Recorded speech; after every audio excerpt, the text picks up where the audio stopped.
To order of the Buhl City Council on Tuesday, February 19th, 2019. Ryan, would you please take the roll? Councilor Lehman. Here. Councilor Milich. Here. Mayor Claridge. Here. Okay, our next item on the agenda is we're going to have a public hearing about the capital improvement plan for our sewer and water. And we're going to have Mr. John Jamnik here from JPJ Engineering leading us on that. Welcome to the board, John. Thank you. I did pass out a handout, it's a 3-page summary.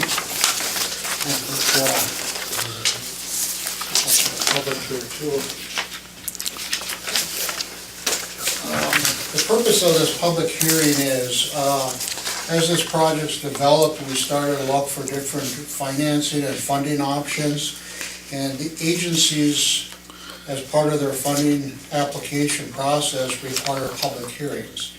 So we scheduled this one tonight to kind of present this, what's called preliminary engineering report, which is kind of a comprehensive capital improvement plan for the city. Started this about a year ago.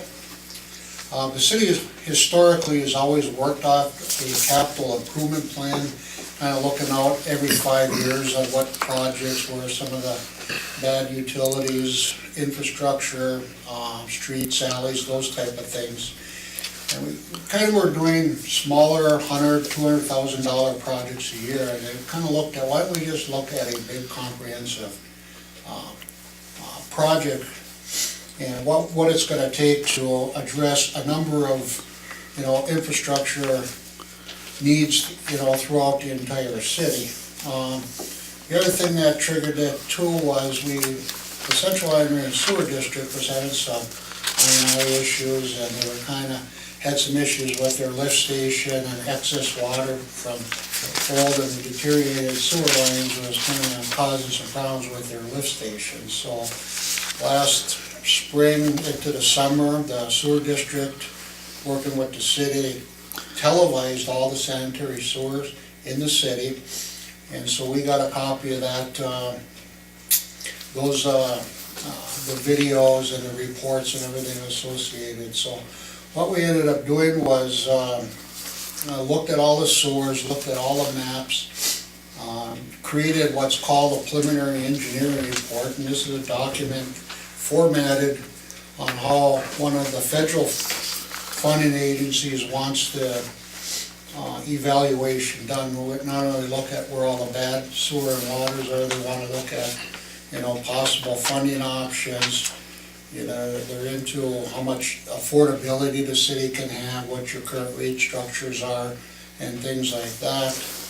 And of course, through the summer and into the fall of 2018, the city retained a consultant who did that rate study, knowing that there could be some significant investment in infrastructure as part of that, rate evaluation. So what I passed out was kind of a list. I don't intend to go through every one of these, but this is kind of a list. There's a map. The third page is a map of the same list.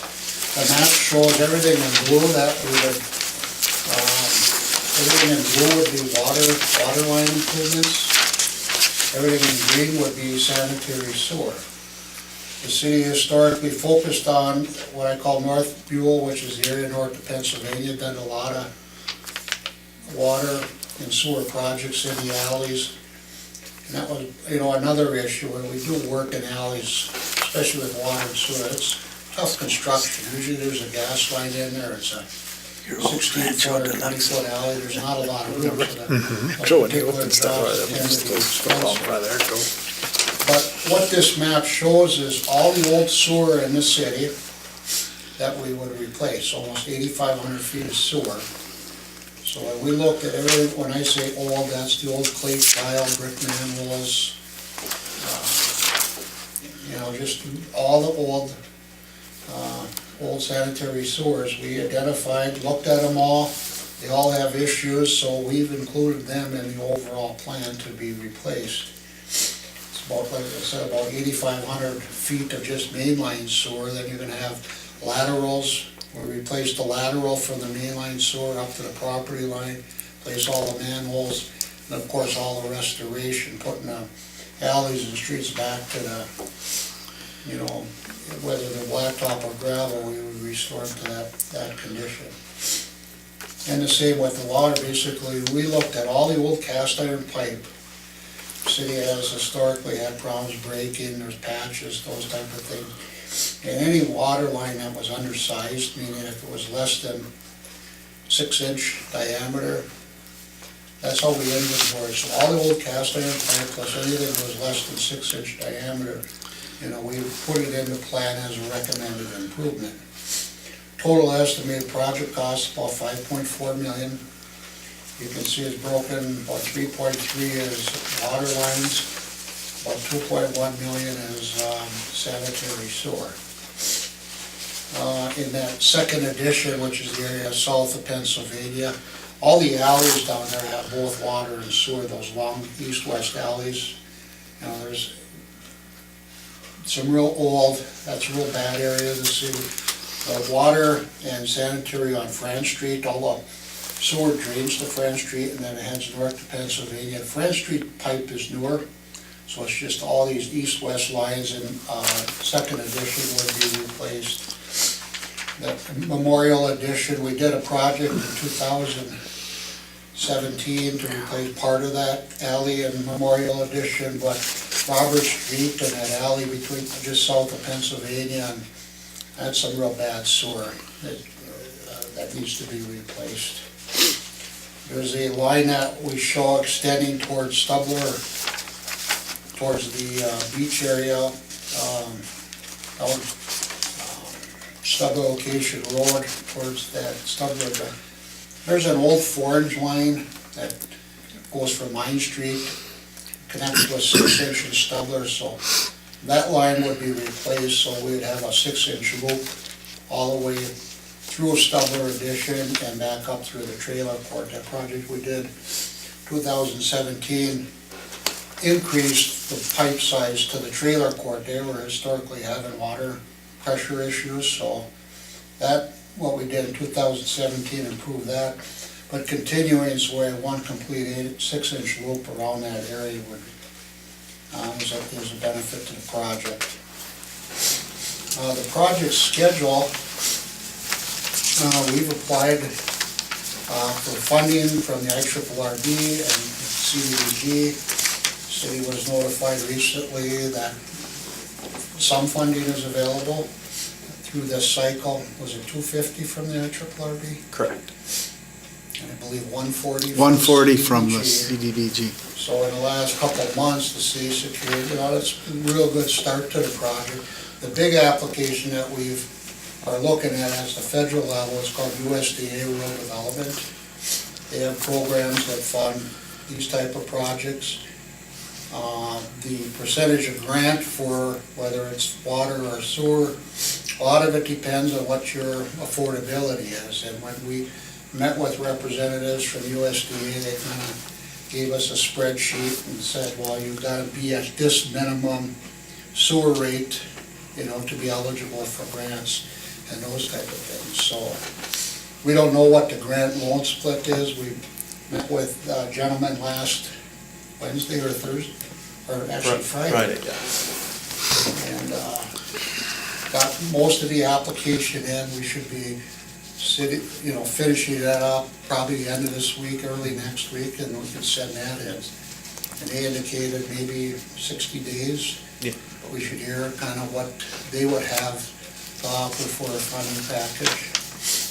We also been, part of the funding is through the MPCA called they have a project priority list and an intended use plan.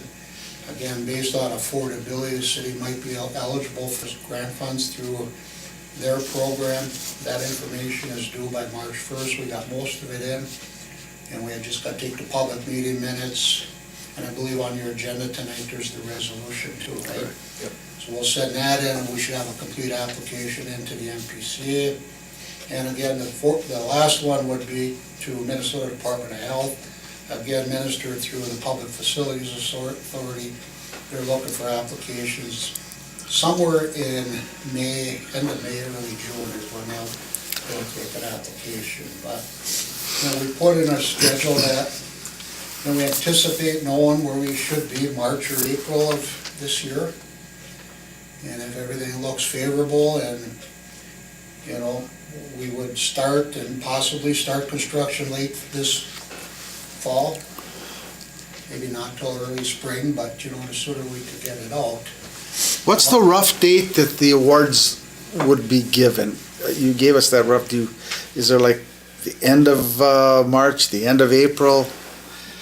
He told, this Tyler Ray indicated about 60 days from when we submit the application. Is that, maybe Yeah. Ryan, you can kind of Okay, expand on that perfect. schedule? Basically about, I think he said, depending on how long the review of the engineering reports go, that can take anywhere from 30 to 60 days. And within, I think he said 90, all of that's completed and the city should receive our letter on what they're gonna approve us for.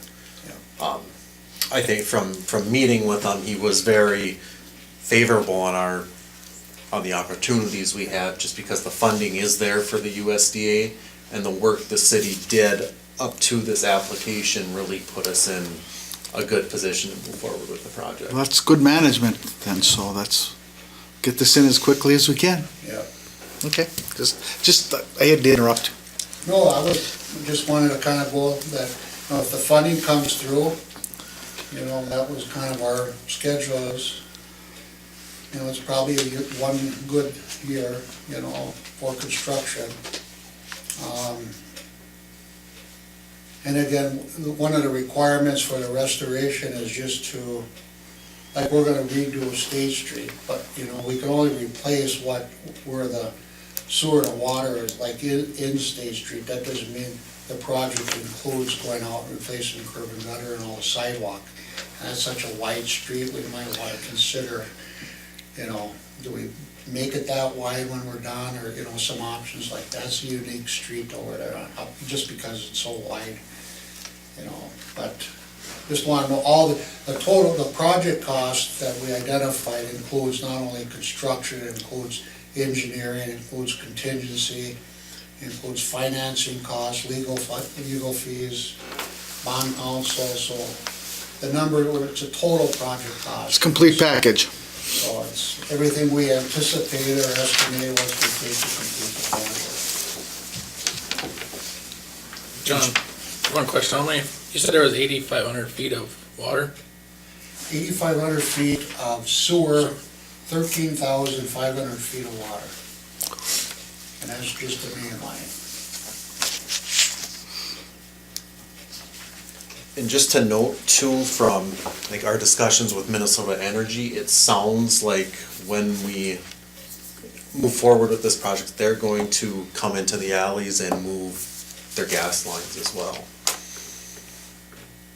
Remove it and put them aside and replace them, it sounds Yeah. like, they need to be, they're look at, they need to be warranted for replacement. So they wanna work with us to coordinate their construction with the construction of the water and sewer, so that was, I think, good planning on their part and good notification. So we sent them some maps and we'll work with them, like Ryan said, through. That's no issue for us. No, it's not to work from with a them. cost standpoint, Okay. but, that's always an issue when we get into these alleys. The water sewer is deep, some of it can be 12 feet deep, and you got a gas line hovering right over the middle of the trench, so that affects the bidding. But if we're knowing the utility company is gonna be temporarily relocating gas lines, so it's out of the way of the contractor, I think that's gonna benefit the. That would be in the bid package then. Well, If we not know. their work, but just, clarification on what's happened with the gas lines in conjunction. For the contractor's bidding? Yeah. Okay. Yeah, but you're right, the city wouldn't do any of the work, but it'd be the gas company, but.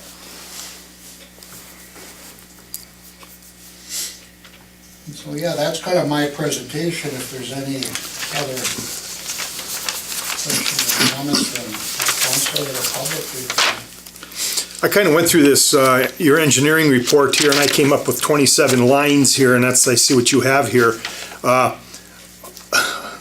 are you looking at doing all of these in this next year, or is this just, I know that you grade these things good, fair, and poor, and these are all poor, these 27 that I came up with too. How are you prioritizing these?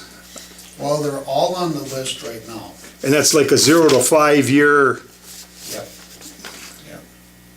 Now, funding is an issue, you know, we have to downsize things. And Sure. for me, the priorities, if you look at the map, there's a number of areas where we have both water and sewer. Yep. And alleys and streets, you know, I think we should do those first, just because if we dig up an alley, we wanna hit both utilities. And there's some that just has water or just have sewer, so. But we initially, to be honest, we were right around 3.5 million, but then we said, let's look at the whole thing, so we upped it to the 5.4. And I think when we get this funding package, see where we're at. I mean, yeah. I think that's when the council can kind of look at the big picture of what this thing's cost and, you know, what, you know, if there's gotta be any changes or amendments to it. But right now, we're applying for everything. then I was looking there too on that SIP lining. Have you ever done any of that? Yeah. You know, some of it's applicable, but if we're in streets that include, we're digging up the water line, you know, it's not cost effective to do that. Right, yeah. Um, Actually, you would do this without digging anything up, correct? Would this be done like through like a manhole to manhole, possibly? If you're just doing the sewer? If you're just doing that. Okay, that's kind of the way I understood that, yeah. Yeah. I mean, it is cost effective in some areas, but if you've got a lot of room to dig. You know, and the issue also with the lining, I mean, we look at the videos, you know, if it's got broken pipes or cracked pipes or things like that, but there's a lot of lines that actually go up and down. Sure, SIP lining doesn't fix the alignment, you know, there could be a Right. dent in the pipe, things like that, so we look Okay. at, you know, it works in some situations, and we just did a project over in Nashwauk where the city sewer line actually went right underneath a guy's house, the garage, went across the street, and then up underneath a neighbor's house. So, you know, that was, yeah. you know, good, how can you? Yeah, how are you gonna do, We looked change at that? to take the reroute, and lining was by far the cheapest alternative. So there's some situations or, you know. Isn't Mountain Iron doing that? And they did it last year and they're gonna do, Didn't I see them? I thought that at the community block grant, I thought they asked for some additional, and they were granted funding. I thought it was the same thing, so. And Hibbing's doing a lot of that lining. Right. too. Yep. How long does that last, that lining? Well, you know, it's pretty good. I mean, it lasts a long time. You know, the big thing is getting a good televising of the sewer.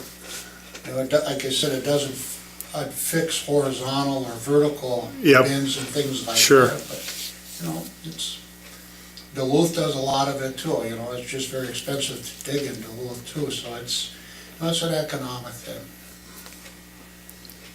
And it, you know, affects, like in Hibbing, when I talk to them, the biggest thing they see is, from their I&I standpoint, really, they see a real reduction in grit that shows up at their sewer plant.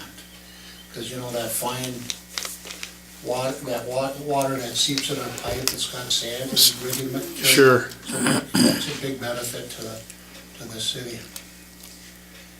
So. But there's like maybe 2 blocks, looks like 3, maybe 4 blocks of sewer areas that aren't done with,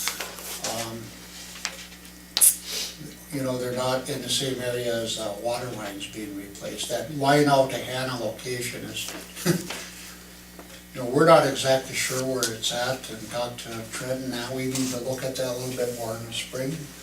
But that kind of goes in the back of all those houses back there, you know. You know, that might be a candidate for the lighting. That alley, the one behind, or the one over here by, that goes up to the fire hall, that's real bad shape. I don't know if that one would even qualify for a lining, but, and we could look at it a little bit more if it comes down to it, but.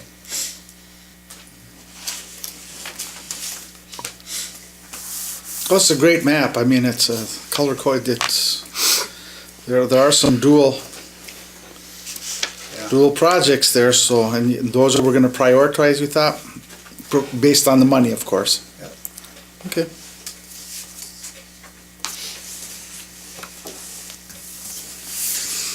Any questions from? Any public commentary? No, okay.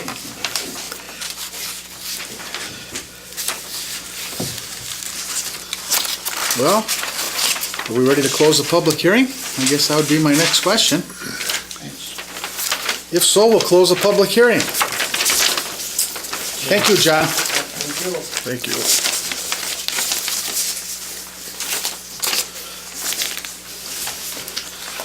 you. Okay, we'll keep moving on. Number 4 is reports from department heads. Right now, there's no one from Public Works, Fire, Ambulance, Engineering. We just had our report, I'm assuming, John, that covers everything that we'd have to know. Our attorney, sir, Mike, any comments? Not this time, just what's on the agenda, Mayor, and some, issues that we've talked about on other things is ongoing. Long-range planning and zoning, it's not here. Recreation board's not here. Library board's not here. Beta, we have a meeting next week, I believe. Is it next week already? Yep, okay. End of the month, last Tuesday. And the sheriff is not here. No, the only thing I got to add about that is, there are shifts for the month of, March, we're all filled, so. Oh, that's good. Okay. Well, the way this weather's hanging in there with the cold weather, we're gonna need it.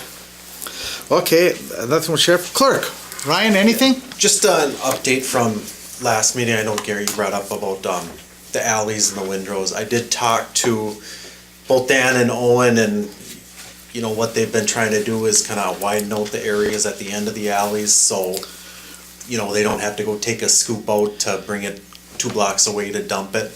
So they've been going around town doing that, and we'll do the best we can for that. And just kind of an update on the parking tickets. We've written about 35 of them so far, and just a reminder for residents that calendar parking is in effect through April. If it's an even calendar day, you need to park on the even side of the street. If it's an odd calendar day, you need to park on the odd side. Ryan, do you want to bring up the 31st and the 1st? Just as a little, that there's sometimes 2 days in a row, you might have to stay on the same side. You brought that up to me today, and I thought, well, that's an interesting point, and March is eligible for that, so. That is true, so. Even though April 1st is the end of calendar parking, but just so that, and then, just to add to what you're doing, I read the All Things Buhl, and there's been a lot of commentary about people really having a tough time understanding that. But the people are explaining it well to their neighbors, and it seems like we're getting it more and more in hand. The only problem is we're supposed to get some nasty weather starting tomorrow morning, so we'll see what happens. But hopefully the number of tickets will subside because the people are paying more attention now. It's still $15, and you have to send it in and everything with that. So, good report, Ryan. Thank you. Is that it? That's it. Okay. And the CIR SSD will meet in about 2 weeks. It's at the beginning of March, so I'll have a report on that. So, we'll move on now to number 5, council additions to the agenda. And we do have one change. I'd like to move approving resolution 1915 to item F, thereby displacing other business, which we would move to item G on tonight's agenda. Is there a motion to approve the agenda with the changes? I'll make a motion. Is there support? I support. Okay, further comment or question? Hearing none, all those in favor of the motion signify by saying aye. Aye. Aye. Those opposed, same sign. Motion is carried. Citizens Forum, did anybody sign up? Gary, you wanna? The floor is yours. I'm still worried about my bill for the car wash up there. And there's no power, and there's no, the only thing I gotta pay now for is lights, and I don't, is there any way you can take that off or something? So, Take what off? well, re-advise that for some way that, you don't have to be paying when you're not hooked up, I would recommend, we need to schedule a PUC meeting. I would recommend, and I'll get in touch with you with when that is, but I would recommend having the PUC discuss what Gary brought up. If you ask for disconnect for lighting, is that what I'm hearing? Well, just to deal with the base charges on whether Okay. they should be paying, but I think it's something that the PUC should discuss first, and then we can bring anything back to council. Okay, and that will probably happen sometime in mid-March, correct? The next PUC Yeah. meeting, as Johnny's out of town? Yes. Okay. So, because I was just wondering, about the bills and stuff. I don't know, like you say, I'd tear the building down, but I got a lien on the building. I can't do nothing with a lien on it, and stuff. And like you say, I won't be using it. When I do use, I want to fix this, I can store a car up there, and stuff. So I don't know.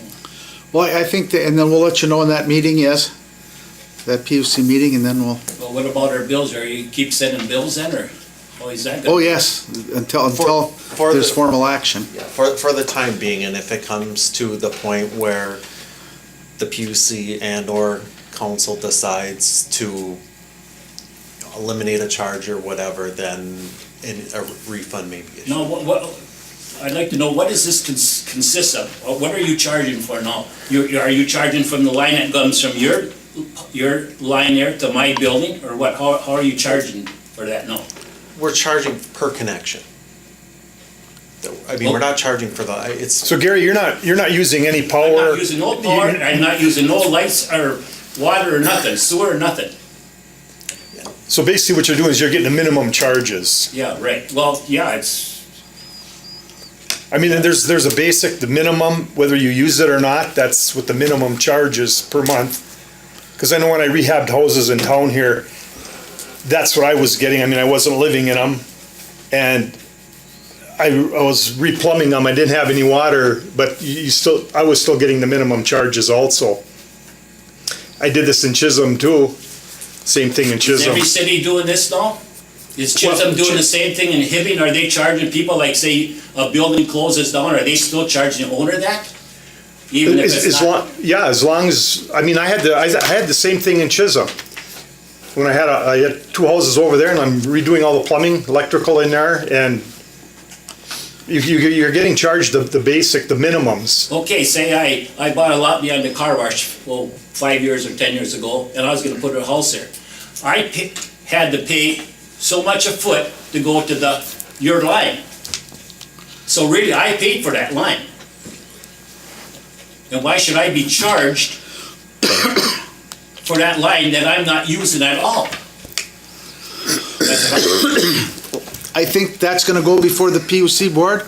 Okay. We'll do a little bit more investigation, but that's possible. I'm a little bit worried about the sewer, though. You still have I&I, that you can get water in there, you can get dirt in there that ends up in our main plant down there, so that, we talked about that, maybe you'd have to cut it off at the end, so then we could waive that charge, but right now, that is an active line through cracks in the line, whatever, that water and debris can get in there, so. one thing too, when our rate study was conducted, the gentleman who did it made it very clear that even if there's no usage, water going, there's still a connection to a city system. The city's still bearing a cost for that connection. And those were the reasons for the base charges, but. The other thing is for the city is you want property to try to go to its highest utilization. And with the range, how it is, things are getting older, people are not keeping up their structures, not using them, and, by the cities doing the minimum payment is telling people, put that to a use that's cost effective for you, or why have you got that structure? Because they end up getting dilapidated and, becoming an eyesore, and then tax forfeiture, and, then it just becomes a blight for the cities. And so they try to give a minimum fee so that people try to utilize that building the best they can. Yeah, I see if there's, lots of buildings in town, and stuff, I can see it, but, if you get your water shut off, it's shut off, Yeah, we had the ones that are the snowbirds, and they're gone for 6 months, and they want things shut off, and they want, not have to pay for the 6 months they're gone. And my response when they asked me was, you're lucky you can go away for 6 months, so you can probably Yeah, afford the right. minimum fee. That's not the official stance of the city. But I think we'll bring both issues up, the water, the sewer, and the electric, at the PUC meeting, which hopefully will be scheduled within approximately a month. And then have you bring your concerns forward, and maybe there might be some other people too, I don't know. Well, nobody else comes, you look at the meeting here, Yeah. nobody even comes to, when you're trying to help the town, fix the town up, nobody even comes, that's bad, that's sad. Thank you. Yep. Okay, that completes number 6. Move on to consent agenda. Item number 7. A, the minutes. Roman numeral I, regular city council meeting, February 5th, 2019. B, claims. Roman numeral I, payroll number 4, $12,268.30. February PR, $1,850.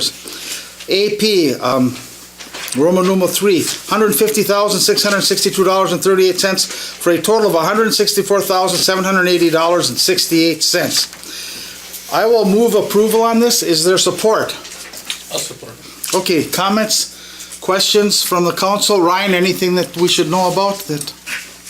The other thing you'll see in the claims and invoice from Hawk Construction for engineering services at the school, that will be covered by, IRRB grant in full. Okay, and that's something that our lobbyist, Gary Cirkmanik, helped you with, right? Correct. Okay.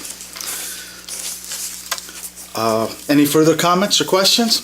Hearing none, all those in favor of the motion signify by saying aye. Aye. Aye. Those opposed, same sign. Motion is carried. We'll move on to business. Letter 8A, Resolution 19-12, a resolution adopting the preliminary engineering report that we just received from John. Is there a motion? I make a motion. Is there, and supported by Stuart? Ryan, would further comment or discussion? It was pretty straightforward, great Yeah. presentation, John. I really liked the map and all the other information you gave us. This engineering report was, I'll tell you what, I didn't read the whole thing. I got through a little bit of it. I said, that's enough. So, Ryan, would you please take the roll? Counselor Lehman, Yes. Counselor Milich, Yes. Mayor Claridge. Yes. Okay, moving right along. We'll go to item 8B, Resolution 19-13, a resolution authorizing the clerk to sign the USDA documents and submit the application. And once again, this is following John's report and everything that we have here. I will move that. Is there support? Support. And support. Further comment or discussion? Ryan or John, any comments? Basically, this resolution was recommended for the council to approve by our USDA rep, just because the system that we use to submit and fill out this application requires, like a security clearance to go in and sign them. Basically, the documents are things like drug-free workplace and just standard documents that I'm just asking you to approve this resolution so I can sign on behalf of the city. One comment I have, and this is for the public more than anything, but the USDA rep came the other day and met with Ryan and John. I sat in for a little bit of that, and I will say the USDA rep was very complimenting towards both John and Ryan about how efficient they were. Stuff was there, it was laid out, because they have to put this stuff online. He was able to access that, and he said it was well put together. So I wish to thank both of you for doing such a great job on that. And now we just have to hope that we'll get 100% funding, because that would sure be nice, and we'll work from there. So, Ryan, further ado, anything else? Ryan, please take the roll. Counselor Lehman? Yes. Counselor Milich? Yes. Mayor Clarich? Yes. Okay, 8C is Resolution 19-14, a resolution accepting a donation, and that donation was for the disc golf, right? Yes, Ryan, would you just comment a little bit first before Sure. we jump in with any questions? there's an Iron Range Disc Golf Association that plays different courses throughout the area, I guess you could say, and they've had a few events out at the course here in town and collected donations for basically use of the course and to help the city offset some of the costs of maintenance. So their plan from when they started going forward is to, collect small donations for these events and in turn hand that back over to the city for us to use for whether it's replacing baskets or things like that. Do we have that type of stuff available? When they ordered all this stuff, is there replacement equipment or? Yes, we do Okay. have some extras. That was covered by an IRRB grant, so. And this amount was what, $52? This amount was $52, correct? Okay. I would entertain a motion to approve this. I'll make a motion to adopt resolution 19-14. Is there support? Support. Okay. Once again, further comment from anyone? Hearing none, Ryan, would you please take the roll? Counselor Lehman? Yes. Counselor Milich? Yes. Or Mayor Clarich? Yes.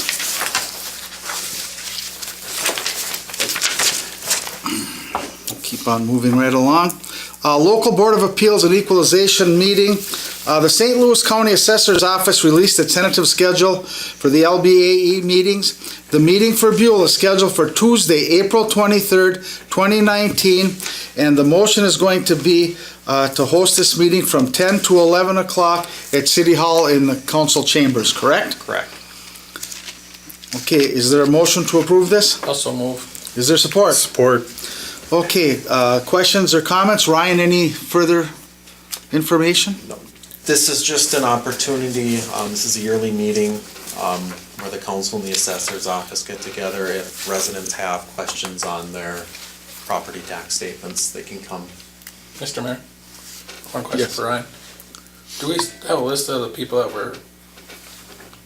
that had come before us, or the late fall about their property tax? Yes. Are we gonna let them know? Or, I mean, what we usually have to do, we obviously have to post notice around town of this meeting, and we do have to publish it in the paper, so, Well, you get this in the mail too with your yeah, preliminary. property tax statement. So everybody Tax has an opportunity, and Yes. if they read the fine print on. Yes, and I know a couple residents have given me letters to, obviously pass forward to the council and the assessors for them to take up their issue that they may have, so that is an option for. Oh, you don't have to be here in person? You don't have to. Okay. But But are the letters then read? yes, they're presented to the assessors and Okay. the council. No problem, okay, that, I think a better way to do business is always if you appear in person and help state your own case. that's why I'm kinda, Yeah. if you send a letter, that doesn't carry as much weight as seeing a body in front of you explaining some of the nuances that might be not in the letter, so. Then you would understand more fully how they came to that calculation. Okay. Okay, any further questions or comments? All those in favor of the motion, signify by saying aye. Aye. Aye, those opposed, same sign, motion is carried. Next, we'll move on to item 8E, which is a water temp update, and I'm just gonna have you, Ryan, give us an overview, if you would, please. Basically, we checked we've been monitoring the temperatures around town. They remain stable since the last council meeting. So at this time, the city's not going to recommend trickling water.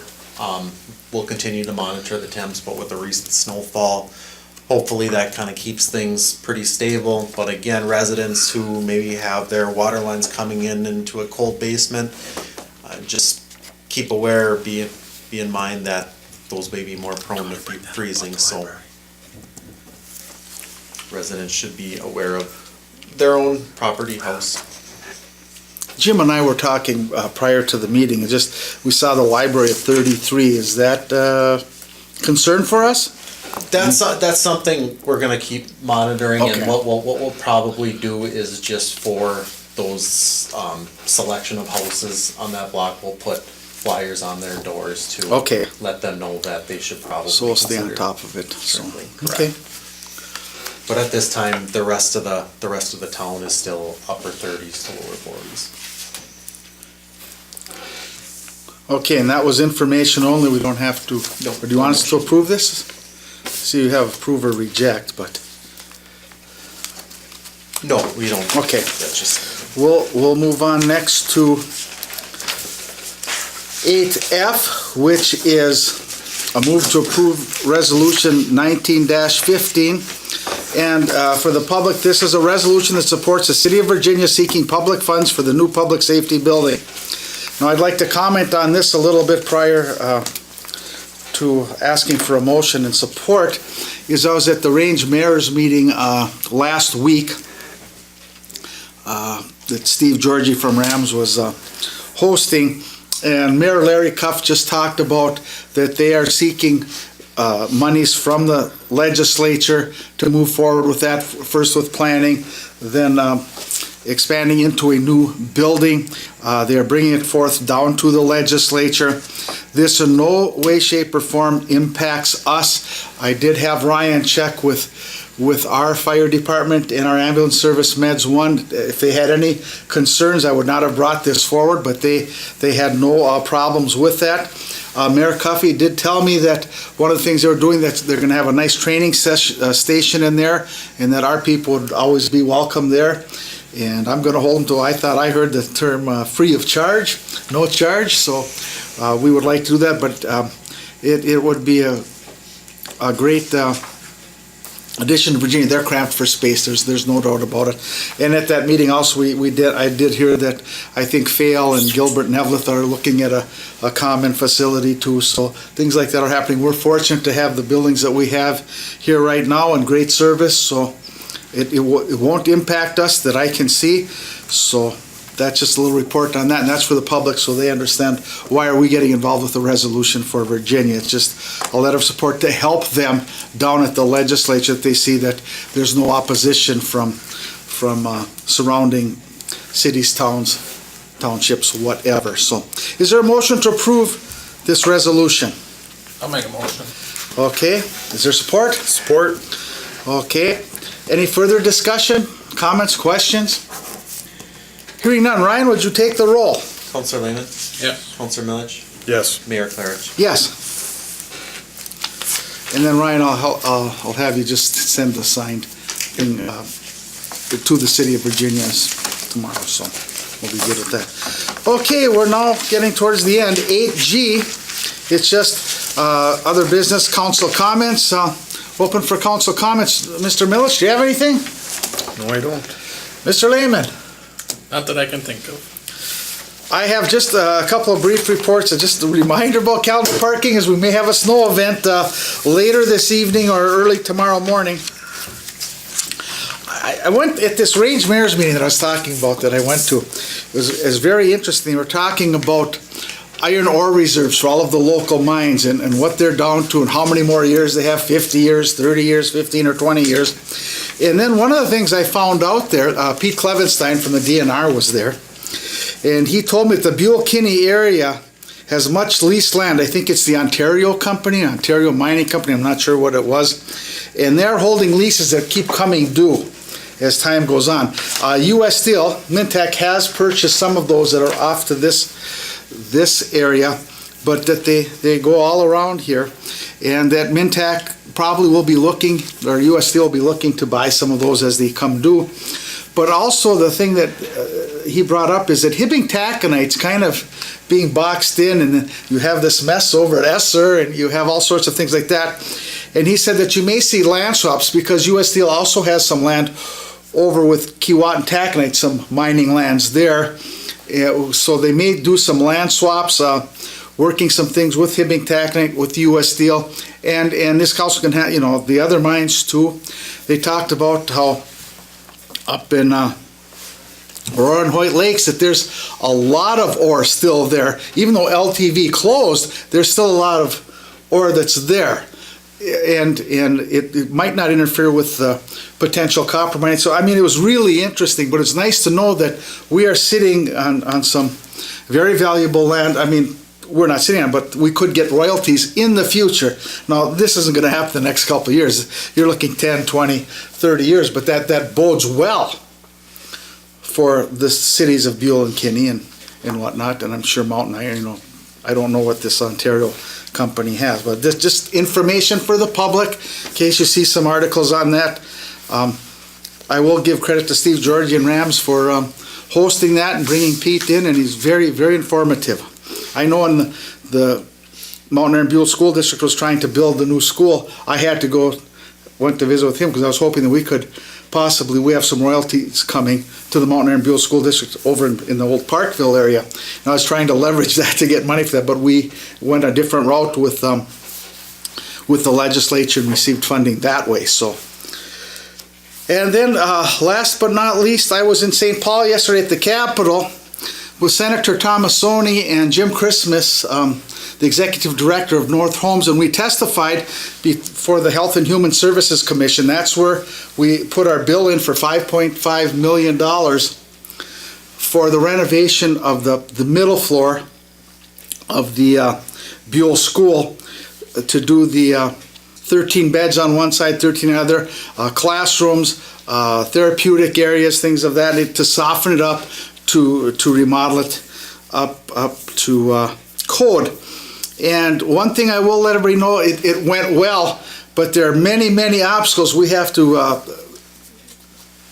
surmount so far. And some of those issues are kind of sticky. It's that because our phase 2 federal regulation, it's up to the states to interpret it, state that you can't have the evaluation center and a hold center above that. They've got to be in separate buildings. So we're looking at trying to work through that somehow with the federal interpretation. There are only so many beds available by law in the state of Minnesota, and I believe it's 150, and they're at 130 to 150 right now. And there are, I think, 20 beds at Northwoods in Duluth. So some of the senators brought up, well, you already have help for that. And then I told them, when I was superintendent, all the superintendents went up here, we have a large amount of students that need this, and 20 beds aren't going to suffice. And those beds aren't open.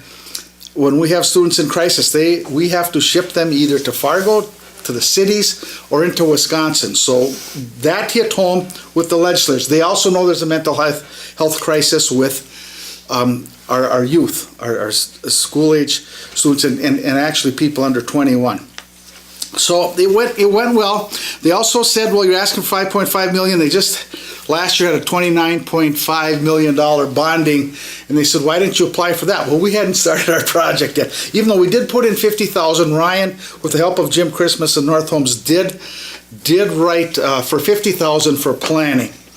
And so Senator Tomassoni said he will help us look. We're going to look to work with the county and with the IRRB to maybe get some funding to help move this along. So all in all, it went well.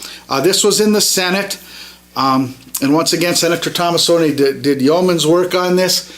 He did a great job in presenting yesterday. I spoke from the school side what's needed. Jim Christmas talked about the treatment side, so that went very well. Gary Sirkvenik was with us there also. He couldn't speak. He was there as a lobbyist, though. We were talking to people before that. He was pleading our case, so it went well. So next now, Julie Sandstead has introduced the bill in in the House.